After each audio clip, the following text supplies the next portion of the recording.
Welcome, everybody. We are here today with Riekerd Bornman, the champion from South Africa, who's currently in Australia. So, before we begin, how do I properly pronounce your name? Is it Riekerd? How is it? So it's actually pronounced Riekerd. So you Riekerd. basically roll the R, Uh Riekerd. huh. Riekerd. Yeah, but Well, welcome, Riekerd. okay. That's why I just thank you so much, Dexter. Thank you so much for having me on. Hello, everyone. Hope you guys are doing well, and thank you so much for tuning in. Oh, absolutely. So, very quickly, um, where are you currently right now? So I'm currently living in Brisbane, Australia. Brisbane, Australia. Now, in why Australia? Yeah, it's a funny story. So I started out trying to be a professional athlete in rugby, and I enjoyed it all my life. Played at the highest level, and yes, I got the opportunity to come over to Australia to try and push it a bit further. And yeah, had some contacts here and was blessed with the opportunity to come over to Australia. Oh, okay. So was it for a training or was it for a professional team? No, Dexter, there was to start playing professional rugby because back in South Africa, Oh. I played semi-professional and everything was going well. I think if I stayed in South Africa, I probably could have gone to another level, but I took the risk to come over to Australia to just to give myself another chance, just another opportunity because you never know, you never know. Yeah. I mean, the Australians, the New Zealanders, they're all pretty dang good. So where are you originally from? South Africa, born and raised in South Africa. Uh, which part in South Africa? So I come from a small town called Meyerton. It's I think most people would know Johannesburg in South Africa. So I'm about 45 minutes from Johannesburg. Hmm. Wow. Okay. That's that's not too far. That's Yes, driving there we go. distance for sure. How far is that? 42. I'm not too yeah, not too far. So tell me, like, which do you prefer, Australia or South Africa? Don't get me wrong. Australia is a beautiful country. There's so many opportunities over here. The people, the temperature, the everything is similar to South Africa, but South Africa is my country, and South Africans is proud to be South Africans. Oops. We stand together, and it's just different. I think there's nothing wrong with Australia. The culture is a bit different, but I love my own country. I love my own country, and I can't wait to go back. Oh yeah. Oh, wait. Back up for a second. Did I just hear can't wait to go back? Now tell us more about that. What do you mean by can't wait to go back? um, so normally I go back every end of the year for 3 months to pay my parents a visit. Um, Okay. the thing is, in life, um, it's I love my family so much, Dexter. It's so hard for me to be away from them. I understand that when you grow up, you move out of the parents' house and you start doing your own thing. But I believe we all only live once, and I truly want to spend a life with with my parents, the people that brought me up in this beautiful world and made me the man who I am today. So, and there's so many benefits. I understand that when I go back, my level will double, and I'll get much better at arm wrestling, and that's 100% for sure. Wow. Okay. Well, I mean, nobody's gonna fault you for that because family's everything. Uh, you Yep. send me some pictures about your family. I'm gonna share it right now. Uh, yeah. Yeah. Is this It's in? so funny, Victor. Arm Yeah. wrestling Go is ahead. so big part of my family now. It's beautiful. Wow. So did your whole family move to Australia with you? No. So I moved over by myself. It was about 2.5 years ago. I decided to give the rugby a chance and to really push to get to the top. And yeah, so they are still in South Africa, and having full support from them every single day. I think my mother even knows more than me that's what's going on in the arm wrestling world. It's so special, man, to see how your parents adjust from moving to the biggest supporters in rugby over to arm wrestling, something totally different, and trying their best to understand everything as much as they can. Wow. Okay, well, here's something I just want to talk real quick. All right. Uh, that's your younger brother, is it not? That's my younger brother, yes. Okay. Is His he also name is into arm Supan. wrestling? Yes, and I'm super excited, man, because in arm wrestling, I think the sooner or at the younger age you start, you'll be 10 times better at the end of the day. I think the body gets used to the movements in arm wrestling, and it thinks that it has to be strong in this different ways. So I'm super excited for him. He loves the sport. He's the junior South African champion and the under 105 men national champion. So he loves it, man, and he's doing pretty well. Whoa. Yeah. Whoa. Okay. And what about your parents? Have your parents ever arm wrestled? Like, I mean, most have they arm wrestled in No, the past? no. My mother is a beauty technician and my dad is a sales rep. A So sales rep. they, yes. He used to have his own business and all those kind of stuff. So he used to be, he used to have his own business in rubber. So Uh he huh. sells big rolls of rubber and for the mines to line the pipes and all those kind of stuff. Yes. Oh, okay. Now, is was your dad ever like strong like you? Yeah, my dad is yes, there's the big boy. Yeah, I decided to send you this photo because everyone has been asking me how big is your dad? How does your dad look?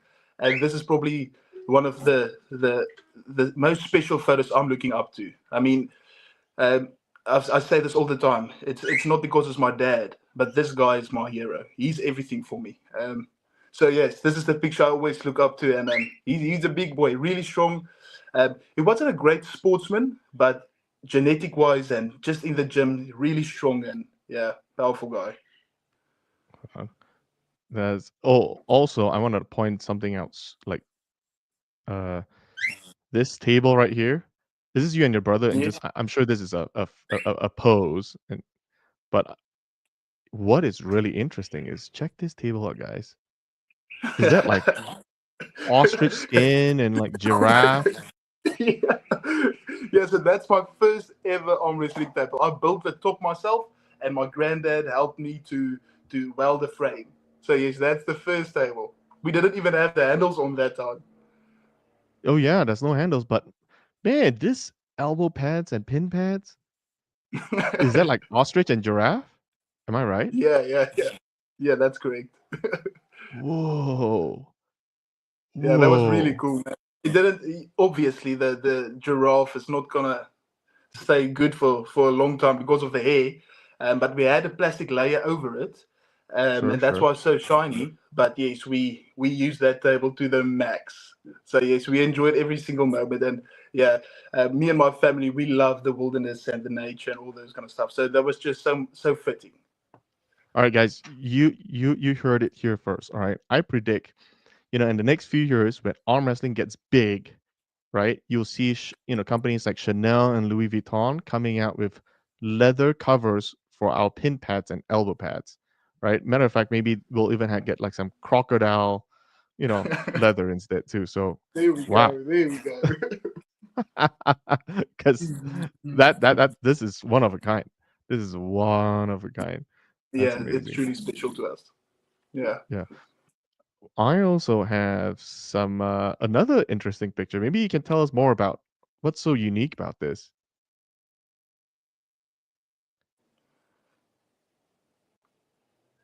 Yeah, so this is quite special.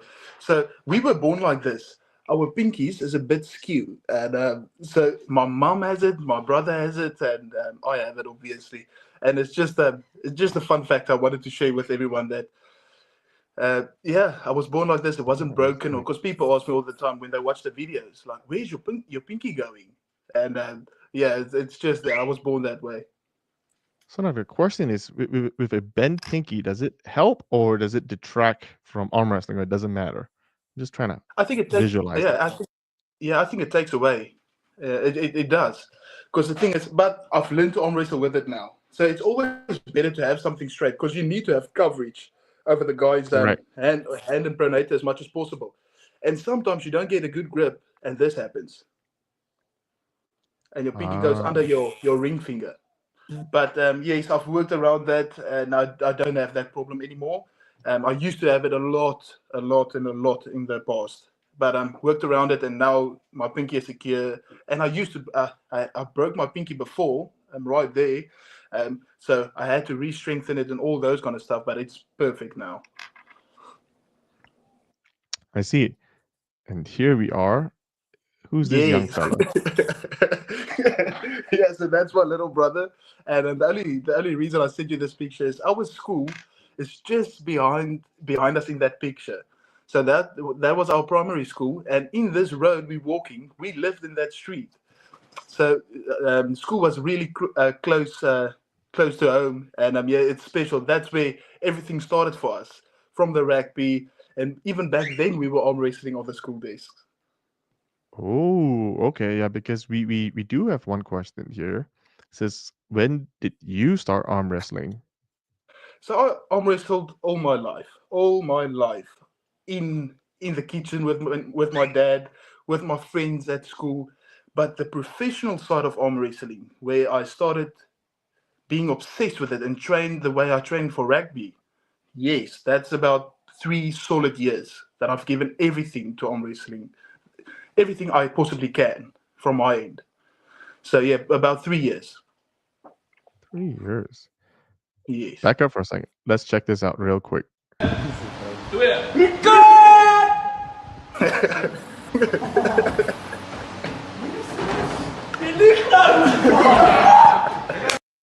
All right. So again, who's this guy you're pulling? How old were you? What was this setting? Was this like a Uh, competition or just a friendly match against a professor or something? Yeah, so this was our coach, and he used to play professional rugby. So you can see he's much older than me back then. He still is, but what I'm trying to say is he's a big guy. Big guy. He used to play professional rugby, and yeah, I was the strong kid. I was always the strongest between all my friends. And this was during rugby practice in the gym, and we used the box jumps to set up a table for arm wrestling. And he begged that he could beat me, and I showed him that no, I'm a bit stronger than you. So even back then, everyone knew what arm wrestling is, but I don't think anyone understood that there's a professional side. And that's why I just fell in love with the sport even more. Because when you get the grasp of hooking someone, top rolling someone, or being technical to win a match, that's really special. Not only being strong, but being technical. Yeah. Did you know any techniques when you were pulling your coach? Because I could see like you Sorry, say knew again, Dexter? like did you kind of learn a little bit about arm wrestling, and do you know any techniques in this video? Because it seems like you So, or were you just like naturally gifted because you kind of know what you were doing, like the whole angle and like you were kind of top rolling him a little bit. yeah, so what people don't understand is I'm an arm wrestling fan first before I'm the athlete. Um, I watch arm wrestling videos so many times, too much. Even my dad, back when I didn't even think about competing in arm wrestling, he got a bit angry with me of always watching Devon and always watching this arm wrestlers and all that. So I think that is truly a big part in who I am today as an arm wrestler. I can't explain it, but watching the videos, I could just feel that I'm getting better and I understand how to move. So that's why it's so important to watch videos and to learn from everyone, to take something from every single athlete to build yourself. And that has truly worked for me. Yeah, I can definitely tell because if we kind of think about it that way, if you're an arm wrestling fan first and then a professional athlete, you get to really appreciate a lot of you know what you took to get there, and you are just kind of feeling like very grateful in that manner. But I was just looking at this video and I was just like, oh, the guy on the right. doesn't seem like he arm wrestled because in his position, he could have like defended it a little bit better. But Yeah, of course. but I took kudos to everything back. you. Kudos to you. I mean, like, yeah, all the fans are all saying like, you're a super cool guy. You know, I we expect big things to come up from you, right? We expect great things. This Friday would not be an easy match for you. Well, I think it'd be a close one, but Pavlo would be a good competitor of yours. What do you think of the match with him? Dexter, to be totally honest with you, um, I'm super ready, man. Um, I'm ready to prove everyone wrong and to prove myself right. I've trained hard for this. Mentally, my head is at a really good space. I went through a stage where I got too aggressive, just working out, thinking of the match. Because yeah, quitting your job, you're giving 100% to arm wrestling, and you're thinking of it, you're dreaming of it. Every single second is arm wrestling, and so yes, I got so my blood pressure was all over the place. My mindset was just, I'm gonna kill this guy. I'm gonna truly beat him. And that's how I feel today again. Um, I don't think he stands a chance of beating me on that day. I'm bringing the hammer home, and I'm going to show everyone that I'm here to stay and I'm here to become a world champion. World champion. I like it. I like it. Uh, there is more that I want to show. This picture right here. How old were you then? So this was in COVID times. This was COVID. Okay, when my so body about transformed from a professional rugby player to being strong. Back then, I was really invested into, yes, arm wrestling was always a thing, but I was more invested into bodybuilding during COVID times because I had every single morning for myself, took my pre-workout or had a breakfast, took my pre-workout, put on the music, and I can still remember all the songs. It's just such a big part of my life, and this is where everything started for me on being big and strong. Oh, okay. Well, I mean, it's about 4 years ago. Okay, just remind the whole audience. How old are you right now? I'm 22 now. That photo was probably taken when I was 18, turning 19. 18. Wow. 18. So Yeah. you really have a big bright future, right? I mean, Thank you're you so so much. young and very capable. So that's what we like. Oh, we have a super chat here. Riekerd, Riekerd. Say it again for me. Like, is it Riekerd? Riekerd. Riekerd. Yeah. Riekerd. Yeah. Riekerd.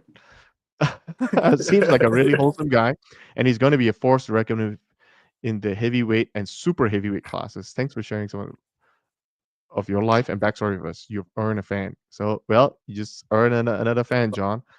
Thank you, my friend. That is awesome. I peaked Riekerd to win on social media posts for from EVW Sports. So that's not gonna lie, this is super cool, super exciting for you. Here's another one. Rickard is so young, he's gonna be top 10 in the future. Now the question is, I've no doubt that that'll be the case, Blaze. The only question is, how soon will he be ready? And we don't want to be go too fast because that will burn you out. And imagine if you allow you to pull with all the top guys right now. Number one, it doesn't make sense, but it can be also demoralizing. So Yeah. so I really appreciate that you are so young but so determined and you already know your goals. Here's another question. How much does Rickard weigh and where does he plan to compete as he matures in the sport? Okay, so I'm waiting this morning at 131 point something, and that's basically my base weight. I would say 130. I switch between 130, 131, 129 point something, and then you see, as an athlete, you have to be on the biggest stage in the world. Always, always. That for me is East versus West, and to stay on that stage, you have to win.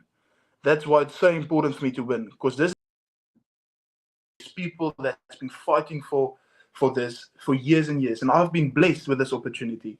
So I'll make sure on my end that I step away with the W. And my plans is to be the best. To be the best. That's my only plans. I can't see myself competing in arm wrestling if I if I'm not the best.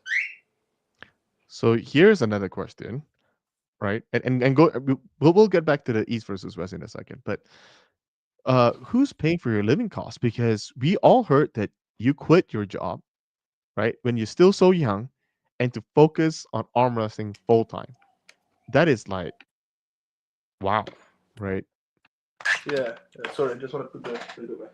Um, Dexter, this was a planned decision. I knew that I was going to do this. So obviously, you look back at your money you have in your account, and you see Mm-hmm. what you have to do. So I wouldn't have quit my job if it wasn't possible for me to do it. I'm not getting massive financial gain from anyone. I I've had enough money and I'm almost done paying my studies in Australia, and that's why the door opened for me.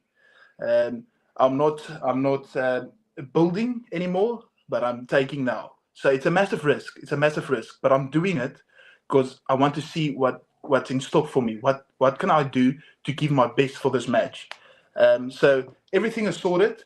Um, this won't be a longevity thing for now. This is for the Pavlo match, and whatever happens, happens. But this was the perfect decision for me to take at this stage.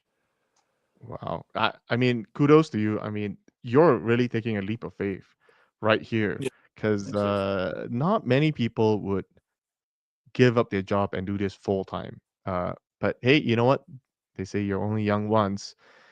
Okay, so Yeah. maybe you could tell us prior to you quitting, what was your job before, so we can kind of understand, what you've been doing the past year or so.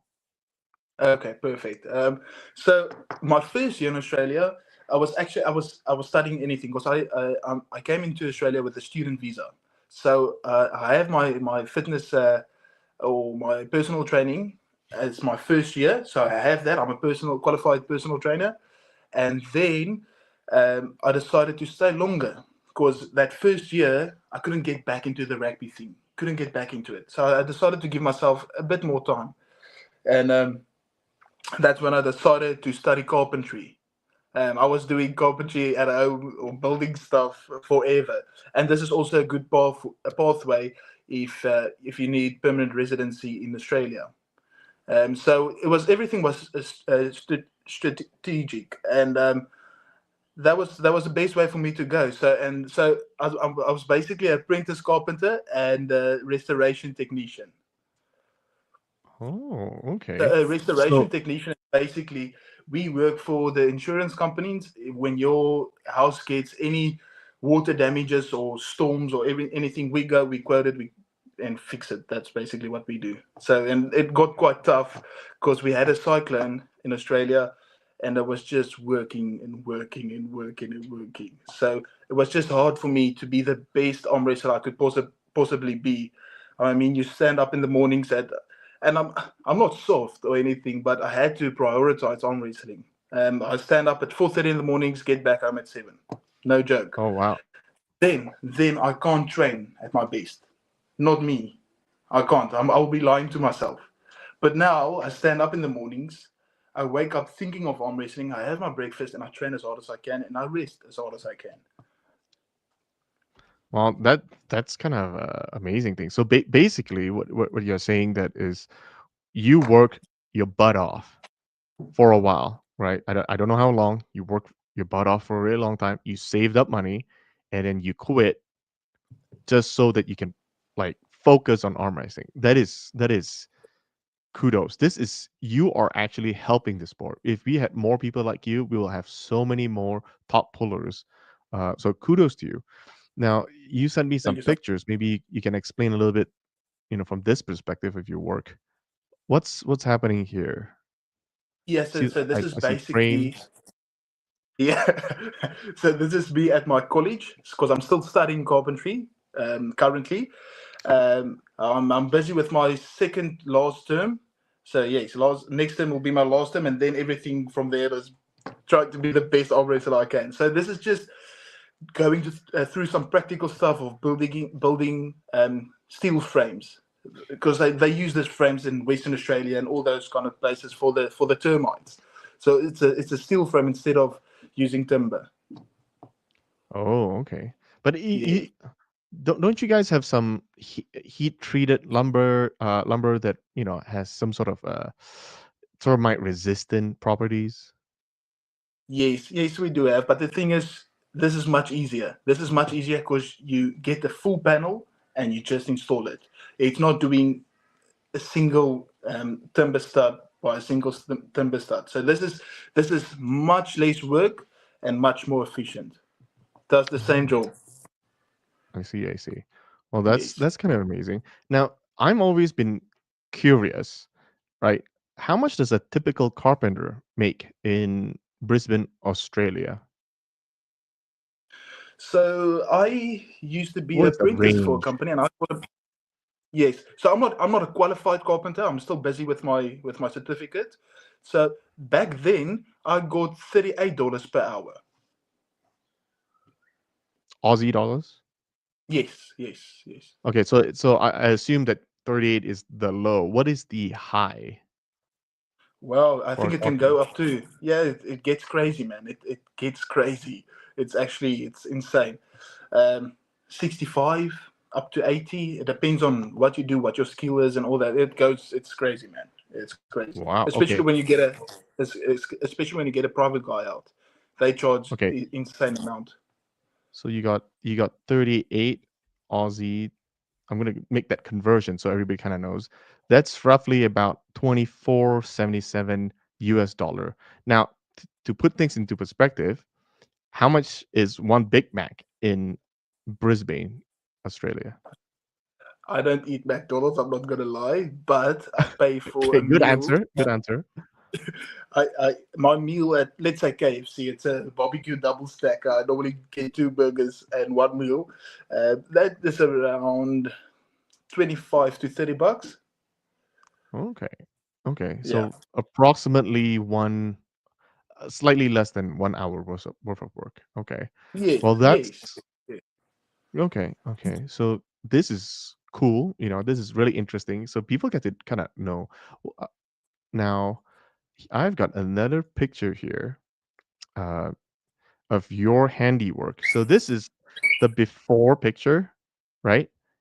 Yeah. And then, That was simple. It was just helping someone out in the sunshine cases about the hour and a half's drive, and she wasn't happy with the way her wall looked because it was a white blank wall with just marks and everything all over the place. And I said, "Listen, yeah, I can help you out. Let me do something for you." and is that a wood panel? Yeah, so what it is, it's timber planks. Then you paint them white with Okay. about two to three coats, and then you use a sander to sand into the paint to take away that paint to expose the wood, and that's what gives it that texture. That distressed look. Okay. Yeah, Well, I'm actually really if proud of that. I really enjoyed that job. That was also a easy one, but the result is so amazing. huh. Hey, you know what? I just thought of something, Rickard. Uh, we are getting Yeah. new table covers for every event. We have a new table cover. Maybe you can help us install it since you're so handy. Oh yes, of course. I'm just, I'm just kidding. I'm just kidding. You gotta focus in your match, so don't Yeah, don't worry of about course. it. But okay, so now the other thing that I've always really enjoy. Yeah, Peter, you're right. I'm actually looking for somebody to work on my house. But there's something I really enjoy. Yep. Is food. So therefore, I always enjoy asking people, "Hey, show me some of the food that you've kind of sent." So Yeah, it's that you, food is probably the most amazing thing in the world. I love it. Yeah, so yeah, this is my special cornbread. This is amazing. This is amazing. cornbread. Yeah, cornbread. Yeah. Okay. So I can give you the recipe if you want to. Uh, but this, sure.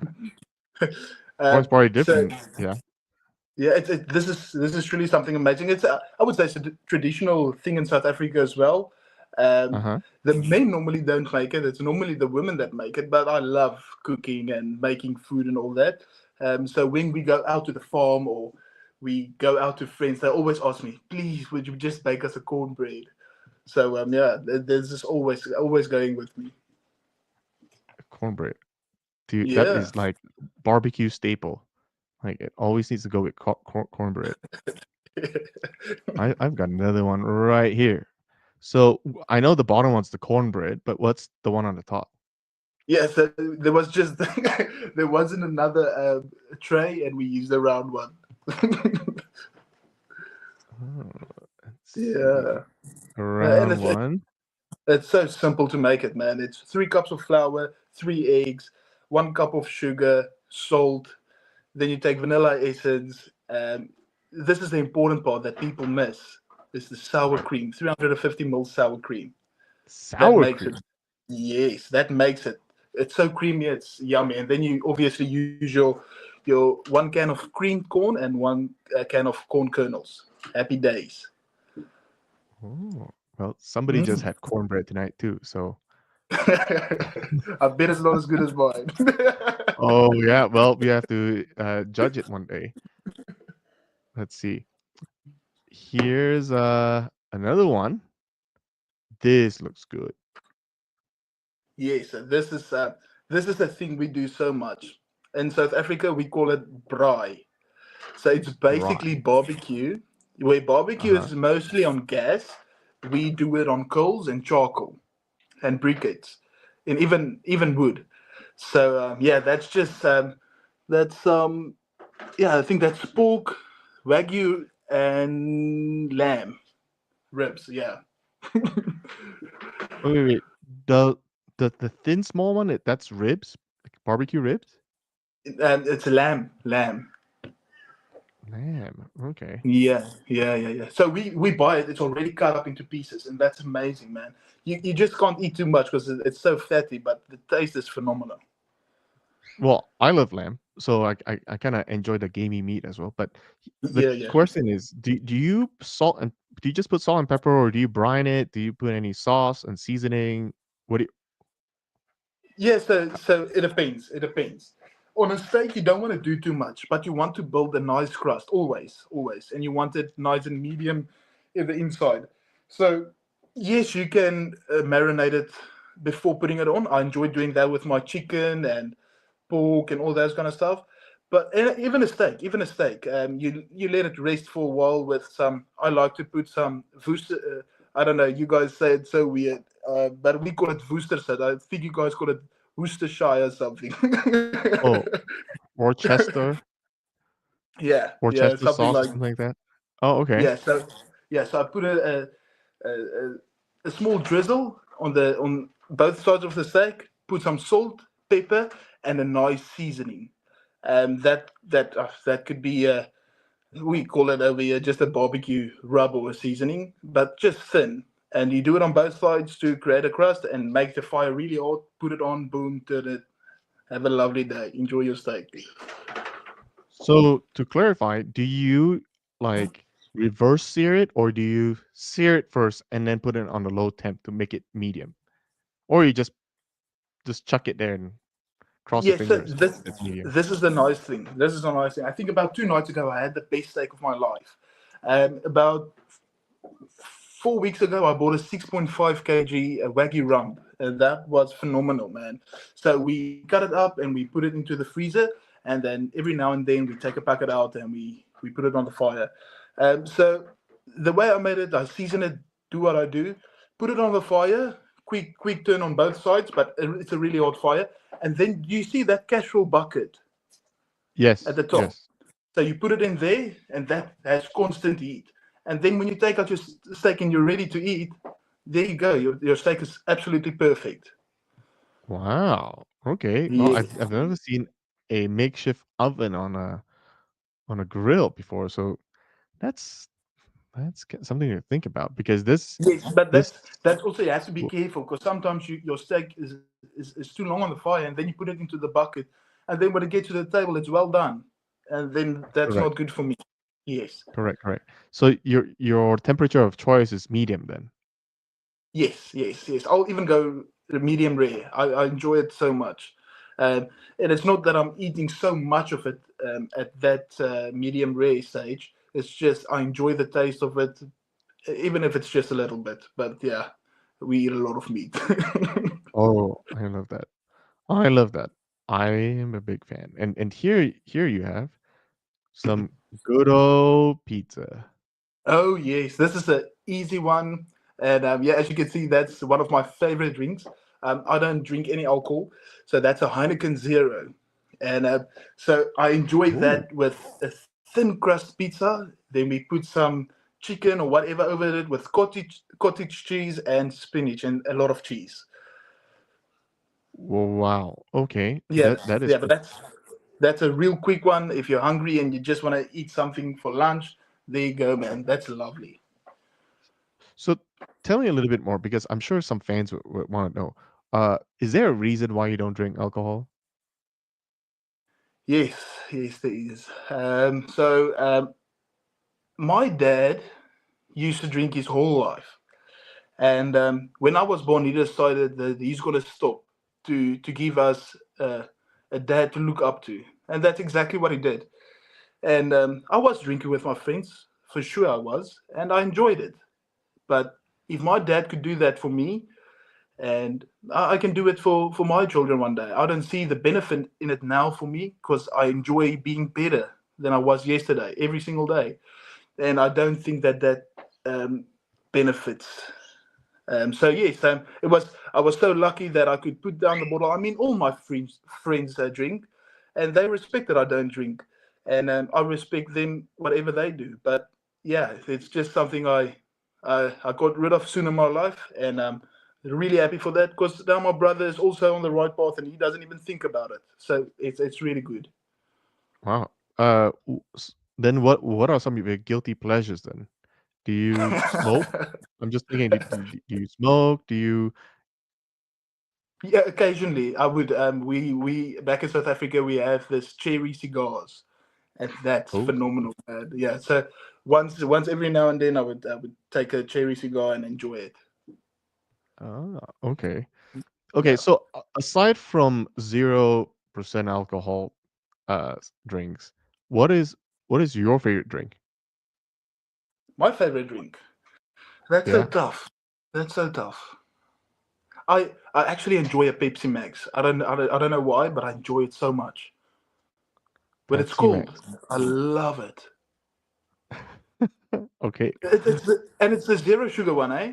The Max. Yep. Yep. Yes, I Mm. don't know why. It still tastes sweet to me, and I enjoy it so much. We have another one here. Looks like barbecue chicken over coals. Yes, yes. So this is the cool method. My dad taught me this one. So we have a Weber. It's like it's a bob. I don't understand. I don't know what you guys call it, but yes. You make your coals on the one side of it, and you put your Uh-huh. meat on the other side of it. So it's indirect heat all the time, Yep. and you leave Mhm. it for about 4 to 5 hours, and it's amazing. It's so tender, juicy, and lovely. So after that, when it's gone for 4 to 5, even 6 hours, you chuck it real quick on the coals. You just give it a blow with the air, and there's some fire, and you just get a nice crust on it. Then it's incredible, man. Do you brine it or anything like that? Do I what? Do you brine the chicken? Brined. Yes, we do. We do. Yeah. You leave it. You leave it in it for about 1 to 2 hours. 1 to 2 hours. Wow, okay. Well, I Yeah. love that. And sorry man, I guys, I just love food so much. That's why there's so much good pictures. Here's the last one. Yeah. This is Uh this is the traditional one. This is really traditional. It's called boerewors. Boerewors. Yes. And is Yes. this So it's traditional to Australia or to South Africa? South Africa, but there's so many South Africans in this country that the Australian shops are selling them as well. So it's really nice, and you get them in so many different flavors. It's amazing. You get them in chutney, garlic, smoked, um, game. It's really cool. It's really cool. But the best one is the traditional one. The spices they use is just amazing. And you And get cheese ones. Is it homemade or did you just buy it off the street? No, no, that's we buy it at a shop at a butcher, South African butcher in Australia. Yes. Wow. Okay. So now going back to a couple of things that I want to highlight too, right? Here are some of your pictures when you were playing rugby. Now, how old were you in this picture? 19. 19. So Yes. is that already in Australia? No, no, this is still back in South Africa. Still back South Africa. Yeah. Okay. How about this one? Well, I guess it's the same one. Yeah. But Yeah. in Yeah. terms of okay, correct me if I'm wrong. I'm not really all that knowledgeable about rugby, but I'm sure there are positions. Are Yeah. there positions? Right, there are positions. Yeah. Yeah. So, Yeah. would you say Perfect. you're the guy who takes the ball and run, or are you the guy who hammers like just bangs everybody? Defensive, offensive player. Like Yes. what kind Yes. of guy typically are? So rugby is a really special sport, man. You every position has their own target or goal, and I was lucky enough to be in the loose forwards. So that means it's 6, 7, and 8. So those guys, they can be anything. They can be the crash ball runners. They could be the game makers. This guy can actually be a backline player, one of the smaller guys with speed. Because back then, I think still now, I'm pretty quick and agile, for a big guy. And that's Yeah, why I did so great. Because normally the big guys are a bit slower and more heavy, but back then I was super strong. I did test in Australia that my calf strength and leg strength was 99th percentile. Um, so I was pretty quick and really agile.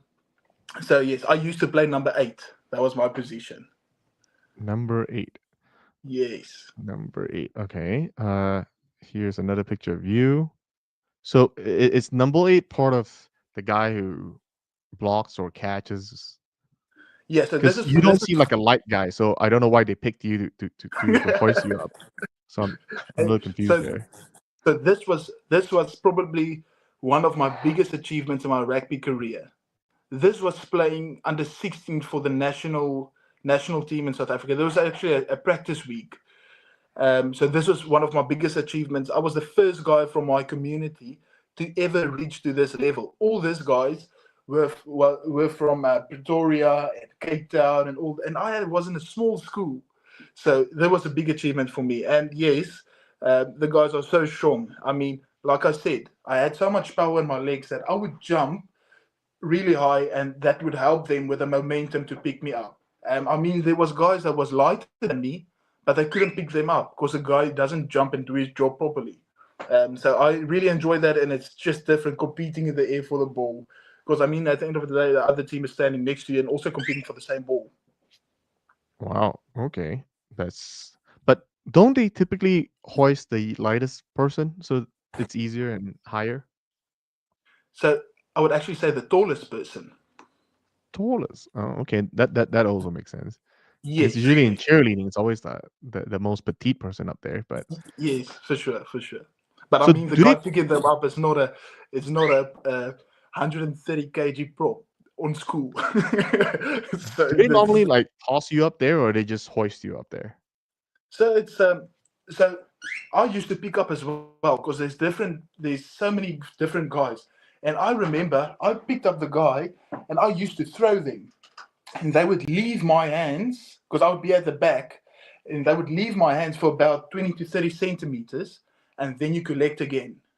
Sometimes there's some contact in the air and you would fall on the ground from up there. But most of the time, they just hoist the guy, get him down, and play the ball. Wow. Okay. Let's Yes. see. There's this interesting picture.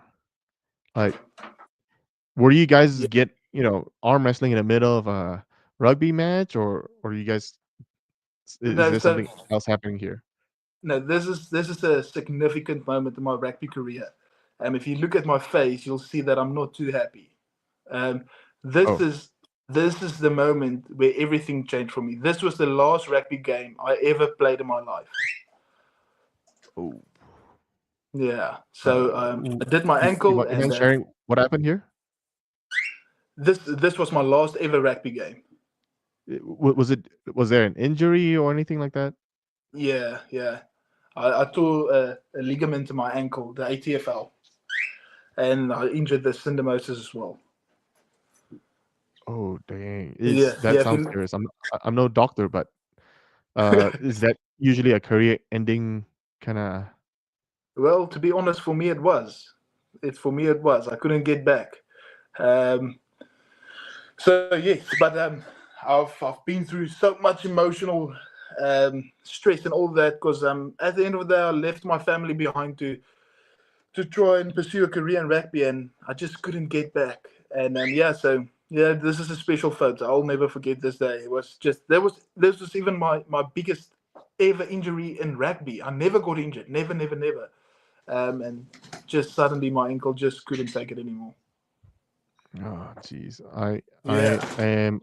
I'm sorry about this. This sounds pretty challenging, but No, no, no. That's all good. Everything is back on track, and if it wasn't for that, I probably would have never done arm wrestling. So I'm really happy either way. I'm so blessed that I've been given so many talents, and I can just give my best in all of them. well, here's what I'll say about arm wrestling. I've heard of so many stories where people like even Robert Baxter himself had injuries, and after he gone through surgery and potentially even stem cells, they're all back on track again, and they're pulling. I mean, I think Devin had multiple injuries as well. So this arm wrestling sport is it's has a lot of longevity. So and since Yeah, you're for so sure. young, I would imagine that we'll be seeing you for a really long time, right? I hope so. Yeah. I really hope so because I love this sport so much, and it's so cool to see that the guys are. Todd Hutchings is 60 something years old. That's incredible, man. He's a world champion at 60 years old. I mean, Yeah. that's basically my grandpa. That's impossible for me to think. So to think that I at least have another 30 years. I mean, where does that put my headspace? I will be a world champion one day, for sure. I will. And that's what makes it so special. And I have a brother that's on the same track, and will motivate each other until the end. I love it. I absolutely love it because I think you guys have a strong future. Now, how much of that injury has been like you kind of recover? I know it's probably not 100% recovery, but like I see you walking around totally normal, so I would imagine it's almost you're good now, right? Yeah, so I used to run and run and run. I loved it so much. Walking in the wild and all that. Walking is still okay, but running is not an option anymore. It inflames my legs straight away, and it makes it so hard for me to walk for 3 days when I start running. So when I go back to South Africa, I'll start building again and work on myself. But that was the biggest concern is that I can run for one day, but after that I'm done. And that was just so bad. But everything is okay, man. I can do whatever I want to now. Yeah. And you sent me a picture of this. Was this like a 100-meter dash? Yes, yes. I used to do athletics for the school as well, and I was a really for my stars. I was a really quick guy. Enjoyed it so S- much. Do you remember what your timing was for a 100-meter dash? My best time ever was a 12 flat. 12 flat. Pretty fast Yeah, for a big guy. yeah. That's not too Pretty bad. fast. Not So how much of like rugby and all the you know the techniques and strength and conditioning that you've garnered over the years, how much of that translate over to arm wrestling? I would nothing transfers over. I think what does transfer over is it's two massively different sports, but what translates over is the discipline. Because with rugby, it's mentally it's so draining. You have to stay on the ball even when you're physically fatigued. And with arm wrestling, that helps me so much.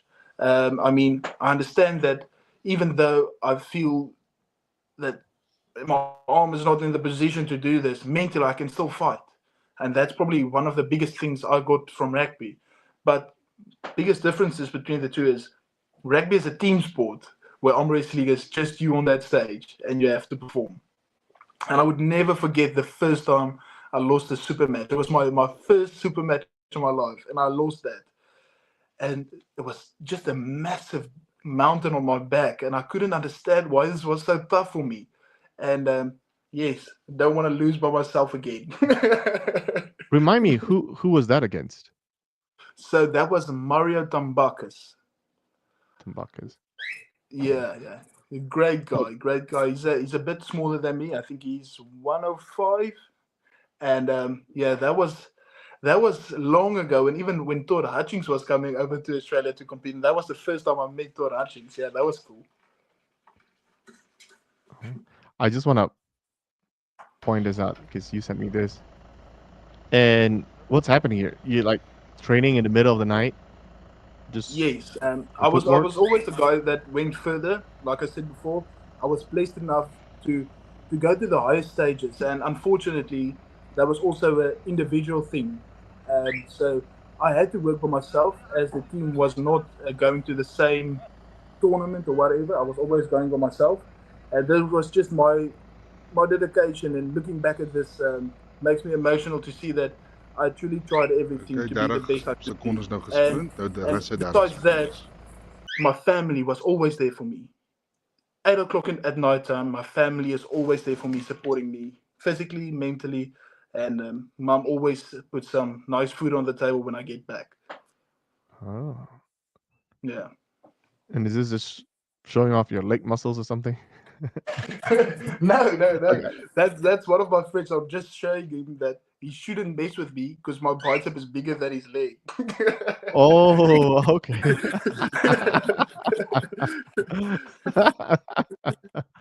Oh, okay. Yeah. When was this taken?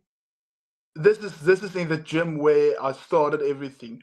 I'll never forget. This is the gym where I walked into and I saw the 65 kg dumbbells just with dust on them.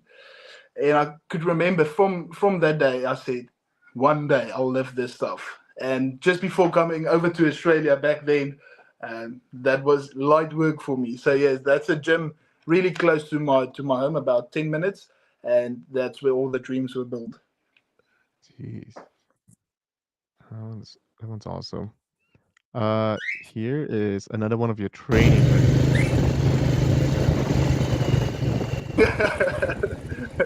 Yeah, so we talked about this quite some time ago on a podcast, and this is what I used to do to get into shape: is chop down trees and walk in the mountains with it. And I enjoy this stuff. Physically, it's tough physically, but it's mentally because you have to keep on going, keep on going, keep on going. I mean, I could remember.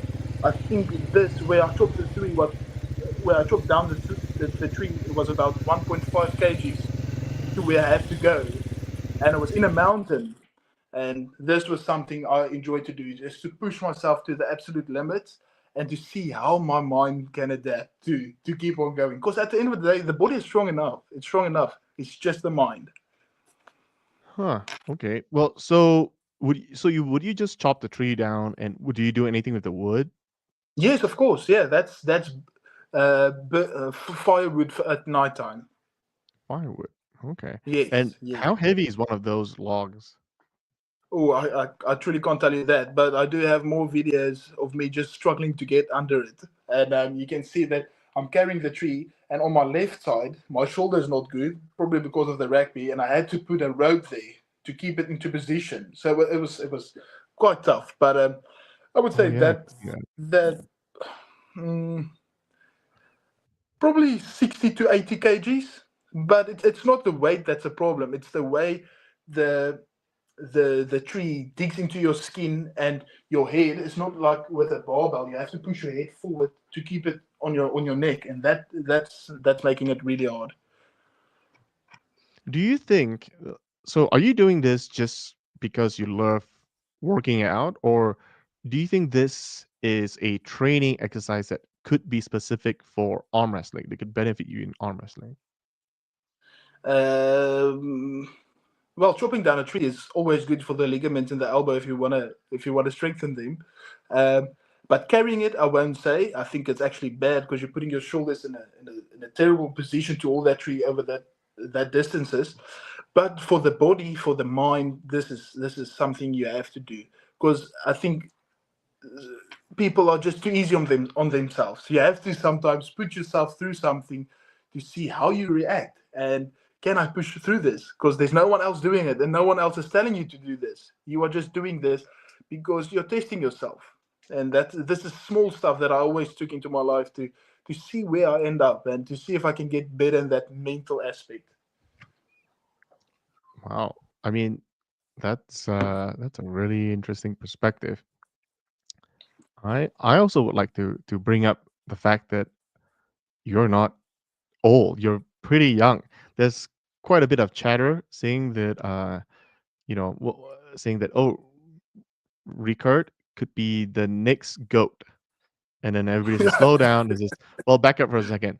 You're correct. The next goat is growing up right now. So, I mean, you're showing Imagine a lot of that. potential. You're showing a lot of potential. I mean, you have a long, you have decades from even coming close to John Brzezinski's status. He's the undisputed GOAT, right? But I mean, if you start now and you're still pulling in 60s, when you're 60, we might see a change in status. But for now, it's still John. Yeah, for sure.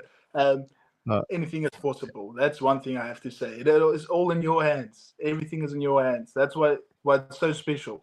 Just keep on going. Correct. And here I'm seeing you send me a picture of golf. Yeah. So this is one of my hobbies. I enjoy doing this with my friends. I'm not the best golf player, but I do enjoy it. Golf. Here Yeah. is something that could be controversial to some, but I Yeah. think it's for our kind of crowd, and for me, uh, um, now this is was this part of big game hunting, or were you just Yeah. out there looking Mooi man. for? No, this is Look. we make biltong. So it's similar to jerky, but the drying process is different. Kom So nog op. we enjoy Aan hunting die for our food back weerlig. in South Africa, and this was my first ever kill, and I got the honor to carry the antelope by itself, and Probeer voor je inkomen. yeah, put it in the ute and Klippe. to start Okay. preparing it. That was a really special moment. But this was tough, man. I think this was even tougher than carrying the log on my back. This Get it. was tough. There was so much rocks. It was generally up into a mountain, and the How antelope's how stomach is long? so big. Yeah, and Jongen, je is vol it's bloed, it's hè? wobbling and everything, right? Yeah, yeah. But I So love it. how difficult was it to catch one of those? Did you use like a hunting rifle? Did you use a bow and arrow? Like, was it a trap? Yeah. So we don't use traps. We use rifles or bows, like you said. So this was really tough, man. Especially being my first. We got off the ute. We call it a bucky, and we walked into the bush. So we started following them, and they went through the mountains, and we followed them. And it's so tough because you have to be quiet and bend down all the time. And then you're falling over rocks. Generally, you're falling and stumping your toes because you're keeping your eye on the food. And yeah, you have to crawl through that. Then you shoot it. Your adrenaline spike is through the roof, and when that's all done, you feel so good. And to get a successful hunt, and then just to carry it back to the ute is incredible, man. Because you're feeding a few people. Do you like gut it before you transport it? Yes, yes. Oh, jeez. And how long was the distance from you, hoisting one of these, uh, hoisting that antelope all the way to your vehicle? Yeah, so this was a tough one. This was a tough one because we were in the road and we started following them. So um, you lose thought of how far you're actually moving from the ute. And I think that was probably ending up to be 150 to 250 meters from the ute that was on the mountain. Um, so yeah, that was probably about that distance. Oh, 250. Okay, that's not the end of the world. I expected a couple of kilometers. Yeah, but if you watch the full video, you'll actually see you just get tired of watching it. Yeah. No. I totally get it. Now, this was pretty cool. Uh, so now let's transition into a little bit more arm wrestling, and I want to, for context, how old were you when this happened? This was the end of last year. This was the first time I ever competed in front of my parents back in South Africa. I went over for a visit, like I said previously, that 3 month visit, and yeah, the organization in South Africa called Armdruk is Groot gave me a call. They said, "Listen here, we would like you to be on our card. Are you interested in a left hand match with John McKegney?" And I said, yes, this would be a massive honor for me to compete in front of my parents because I've been competing in Australia. And yes, I've been blessed enough to have some South African support this year. But there's nothing like your family shouting in the crowd. And yeah, this was just a really hard match for me. So But I'm the so special. This was so bad, Dexter. This match was so hard because I underestimated the guy. I thought I was going to win easily, and I won the match 4-1. But afterwards, I was throwing up and just I was physically drained and done. This was the hardest match of my life. Oh, even harder than with Wallace? Yes, for sure. Because this was on the left hand. I don't train my left hand. So I was using all my knowledge to try and win this match. And yeah, on the day I wasn't perfect. But yes, I was just giving everything because I didn't want to lose in front of my family. And to confirm, you said your kind of shoulder, your left shoulder's kind of messed up from rugby. Is still acting up? So you see, the thing is, it's the mobility in the shoulder. No pain, but it's the mobility. And when there's Mm. lack of mobility, injury risk is really high. So that's why I try to keep that. I enjoy arm wrestling with the left hand because it's a challenge for me. It's such a challenge. I mean, anything you do left-handed is hard for me. Anything. And now to arm wrestle with it and to be technical is a challenge, and I enjoy that. And in the future, I plan on doing bigger things. But for now, the right hand is the bomb. All right, let's watch this real quick. And is the person yelling behind there your parents? um, I'm not sure, but yeah, the crowd at the back, they are in the crowd.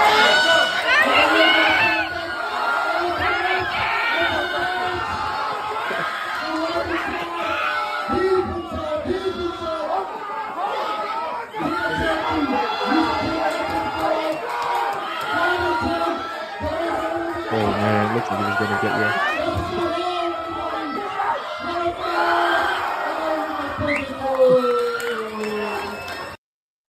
Wow, Yeah, wow. special day, special day. And this is so funny, Dexter. One of my best friends, uh, he said that, listen, yeah, I'm gonna bet 2 grand on you, so you better win this one. And when I lost to the second round, he got a bit anxious, because yeah, that was a lot of money for him. Because I mean, we both just finished school. He didn't have any jobs or what, and yeah, that was so funny. Yeah, and I wanna show this. This is absolutely not. This is absolutely nuts. Yeah, this is special.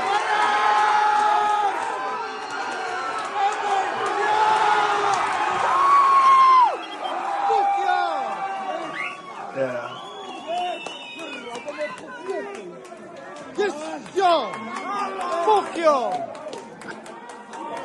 So where was this at?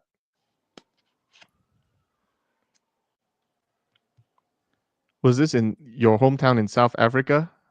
Yes. This is in Meyerton, really, really close from my high school where I used to be the head boy. So yes, we are a really tight community there, and on that day, 300 people showed up to watch my match against Wallace, and this was special, man.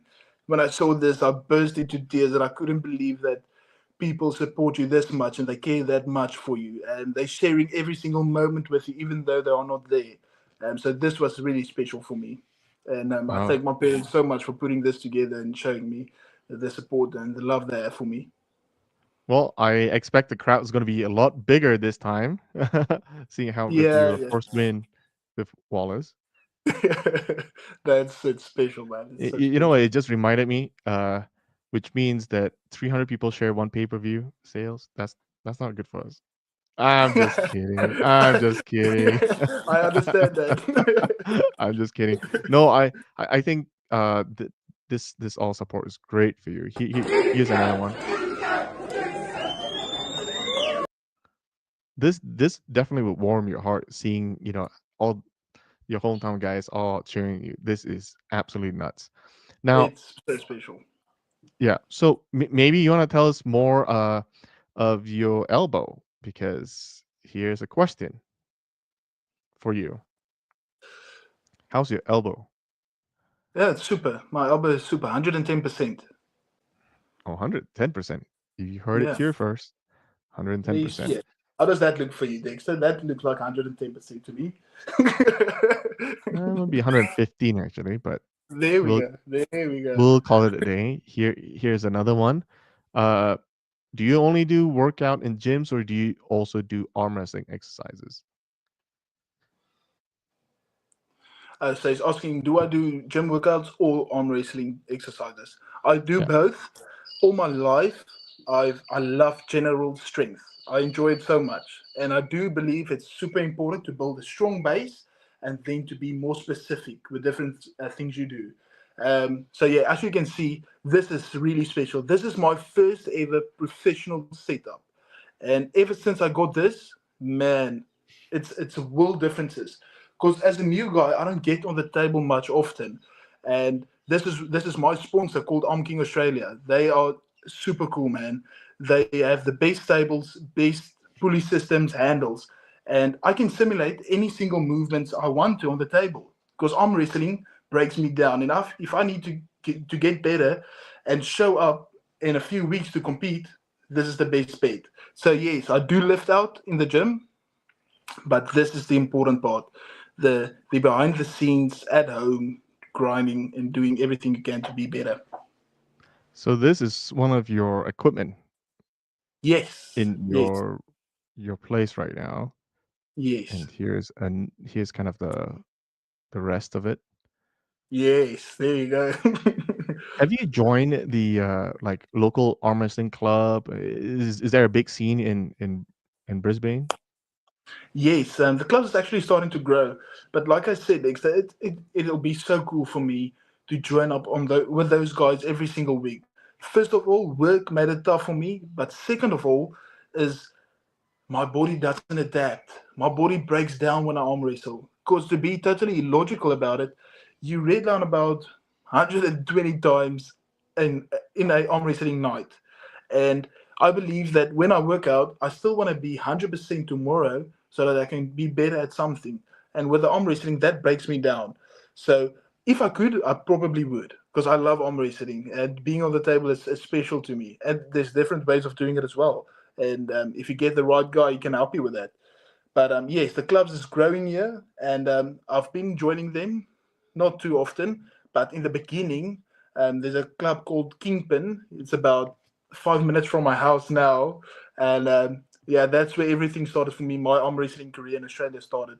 Lachlan Adair is at Kingspin. Ryan Bowen used to be there, and I was so lucky to have those guys in my corner to make me a better arm wrestler and to make me understand how I should move and what would be the best for me. So there's this question for you from Peter Hadway. Did Ryan Bowen help you understand the fundamentals of arm wrestling? Ryan Bowen is the smartest arm wrestler in the world. He loves the sport. He loves the sport. He's really intelligent and he thinks about everything. When you talk to Ryan Bowen, you can talk arm wrestling for hours and hours. And I'm so lucky that Ryan Bowen isn't just a role model of mine, but he's a best friend. And Ryan Bowen is probably one of my best friends in Australia. And we've built a special relationship. And I think that has helped me significantly. I mean, he's been in the sport for 10 to 13 years. So he understands. He's a really technical guy. In the beginning, he was a small guy, so he had to be technical, and that's how he became the arm wrestler he is today. He had to be technical to win bigger guys. So Oh, yeah, definitely helped me out a lot. wow. That's uh that's good. What about this one? Here's another interesting comment right here. Yeah, Did you pull Lachlan recently? Can you say if you beat or if you can or can't beat him? easy day, easy day. Lachlan knows I'm the number one in Australia. He knows it. Terence Opperman knows I'm the number one in South Africa. I'm just waiting there for them to pick up the phone, give me a call, and to say, "Listen, yeah, put your money where your mouth is," and yeah. But Oh, yeah, wow. that's Okay. that's the truth. That's the truth. I do believe that. But we have so good relationships. Me, Lachlan, me, and Terence. We make jokes of it all the time. But I think if you get a bit more serious, that the time for them is over. It's time for the new lion. So Ooh. it's really exciting, and that's why I'm super excited to go back to South Africa. I will grow arm wrestling in South Africa. I'm already planning on starting my own big club, so it's gonna be so special. I don't only have plans for myself, but I have plans to make the people in my community champions, to make them have a purpose in life, and that's going to be so special to me. And I know that that community is going to grow.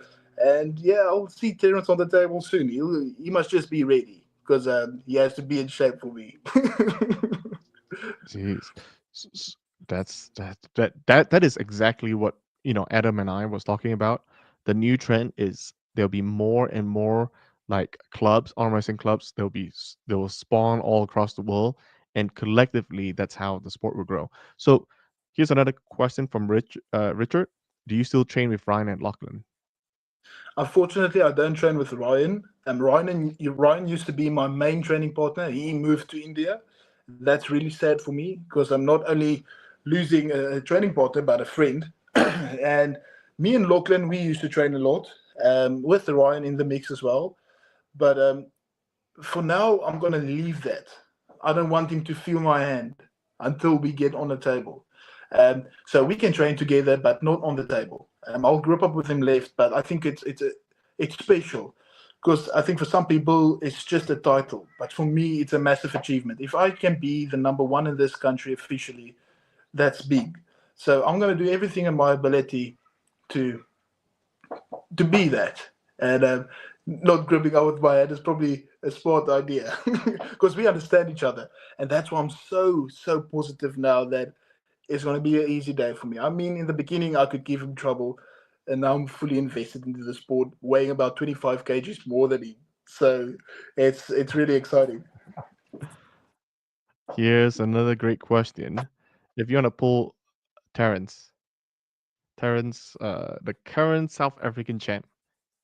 Yeah, Terence is a special guy, man. Terence used to have matches with Don Underwood, Michael Todd, John Brezink back in the day. So Terence is a South African legend. He's been number one in South Africa since 2009. So absolutely, that's a massive honor for me. But when it comes to the table, I'm gonna fight you with everything I have. But off the table, I have so much respect for him. I look up to him. He's a champ and he's done so much for South African arm wrestler. But if you're better than someone, you're just better.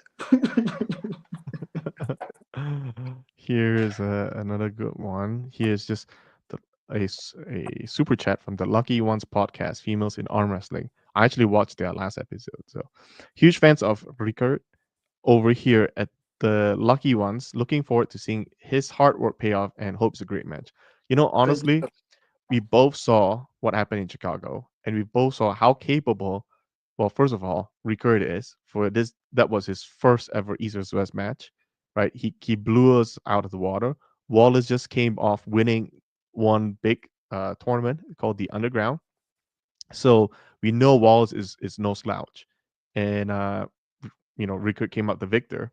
Pablo was a unique situation. I don't know if many of you remember, but Pablo was a stand-in because what happened was uh Pablo had to replace a guy who couldn't get on the plane. So unfortunately, but So he wasn't. It's quite different because if you know you have a tournament coming up, right? You have a match coming up. You somehow or other have a special routine. What you eat, how you rest, what you do, training regimens, everything will be kind of switched around. And the biggest one, in my opinion.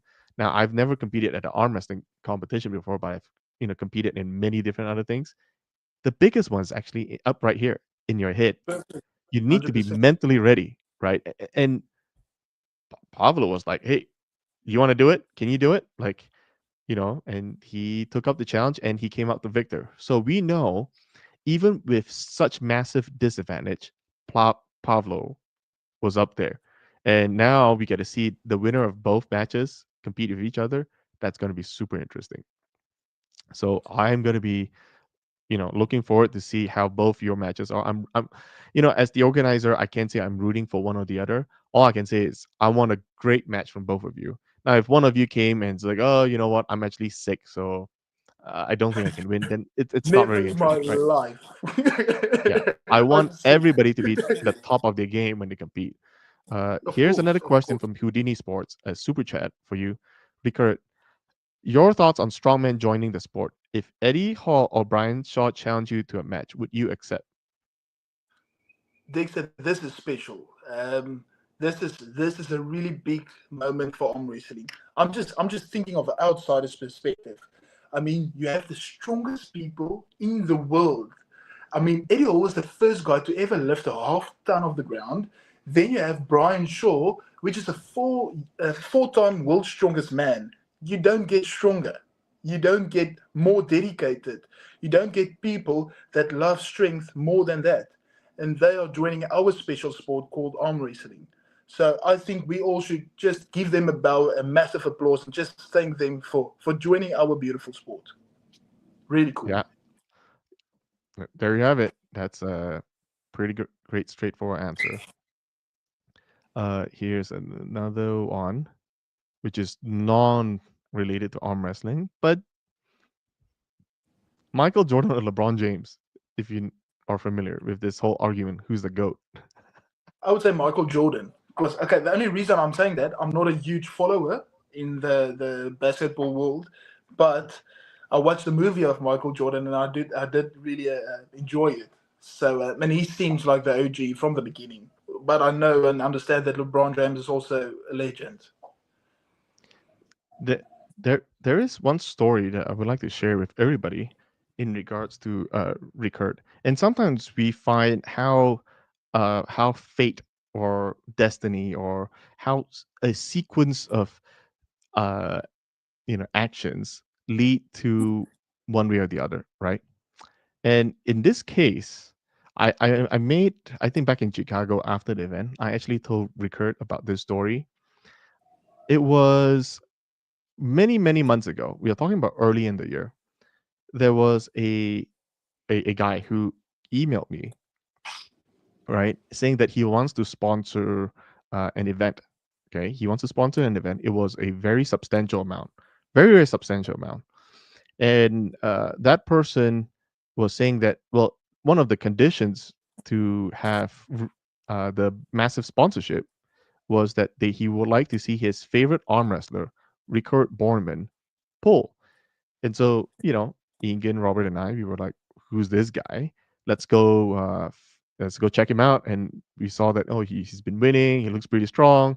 So he does qualify, and he fits the picture. Obviously, we don't know where his true strength is because he has never pulled at the highest level yet, right? And but he does show a lot of potential. So he does meet the minimum qualification. So we kind of, Ingrid and I, we all, okay, let's set the matches up. After we set the match up, right? After we set that match up, but before it was announced, I hit up the potential sponsor again, and I kind of told him, "Hey, we are about to announce the match. Can you kindly wire the deposit? 50% of the deposit." And the sponsor was like, you know what? I don't think Wallace is a good opponent for him. I want another opponent for him. It's like, whoa, back up for a second. Back up for a second. Wallace is a pretty good competitor too, right? We can't immediately put him with somebody extremely notable. Um, so and then kind of like the sponsorship fell through, right? And then Ingen was pretty mad. Ingen was pretty mad. He was like, dude, this must be Riekerd. Riekerd must be pretending to be a sponsor so that he can get on the card, right? And then I'm like, okay, hold on, Ingen. Let me give Riekerd a phone call and let me see what he says. And then if you, I don't even remember that phone call. It was kind of a weird, vague kind of phone call about, hey, do you know about this sponsor? Hey, how are you doing? But I was sidestepping without telling you the actual story of why I'm calling you. And the sense that I'm getting, and I'm sure everybody on this chat and everybody who's watching this live or after would have the same feeling about you. You are a honest young stand-up guy that just from hearing your tone of your voice and the way that you're articulating yourself, I know for sure that you were not pretending to be that special sponsor and to put yourself on the card. And so finally, I kind of told Inga, I says, look, Riker has been preparing. We've already informed him. He's all ready to come. Let's not punish him for somebody else, who lied, and let's take the leap of faith that he deserves to be on the card. And when I met up with you at the event, you came up to me and you told me, it's like, Dexter, do I deserve this or not? I says, win it. And when you won, it's like nobody can question that you did not deserve that spot. So that was some pretty crazy story, right? I mean, we were just, one decision away from like, yeah, Rickard's the liar. He's a fake sponsor. Nope. Out of That's out of terrible. That's that terrible. that would have changed And the entire story. And I think the fans are also saying that we were lucky. We lucked out. We lucked out to have you on our as part of EVW Sport. So I would say, regardless of what happens like on Friday, keep doing what you're doing. We see a lot of potential in you. We think you will go really, really far. So all these stories are just absolutely nuts. We are till today, I can't believe we were this close and not ever getting to meet you. So Dexter, I appreciate it. We had this conversation, and I said to you, "Thank you for having that trust in me." I mean, that's really close. That's someone jeopardizing your biggest accomplishment in your life, your biggest opportunity, just disappearing before your eyes, and you don't even know what's going on. And I do thank you guys so much for just trusting in me and giving me this opportunity. I'm really blessed with you guys in my corner, and I'm gonna do my best to make everyone around me proud and to do the organization good. yeah, we appreciate your values and character you bring to the sport. Special guy. He is a special guy. Uh, I'm not sure what this comment's all about, but I mean, you do realize that Rickard is pulling at EVW 19, right? So I'm not sure why that is. A lot of people, a lot of fans are rooting for you as well. I think Thank you. you'll be a very great match. Um, we wish you the best, right? We wish you everybody the best. I'm also going to say the same thing. Be honest, I'll also wish the same thing to Pavlo. We won. This is a great match. Irregardless of everything, we thank you for your time.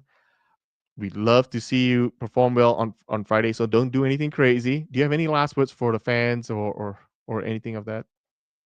Yeah, Dexter, first of all, thank you for putting me on tonight and to give the community just a bit of a background of who I am, what I do, and what I live for. I think it's really important for them to understand that and to make them part of your story. And then just for everyone, thank you so much for joining in and spending time with us. Um, Tune in on the 15th of August to watch me absolutely crush Pablo and to bring that hammer back to my home country. Yeah, thank you guys so much for tuning in. And Dexter, my family, I love you guys so much. You must have a good one. Thank you, and hit like and subscribe on our channel. Uh, and Rickard, do you have a social media? Remind me your social media handle again. I think it's just my name and my surname, Riekerd Bornman. Riekerd Bornman. You guys heard it. Subscribe to his channel. Subscribe to my channel, and we'll see you guys next time. Thank you. Thank you, Dexter. Thanks.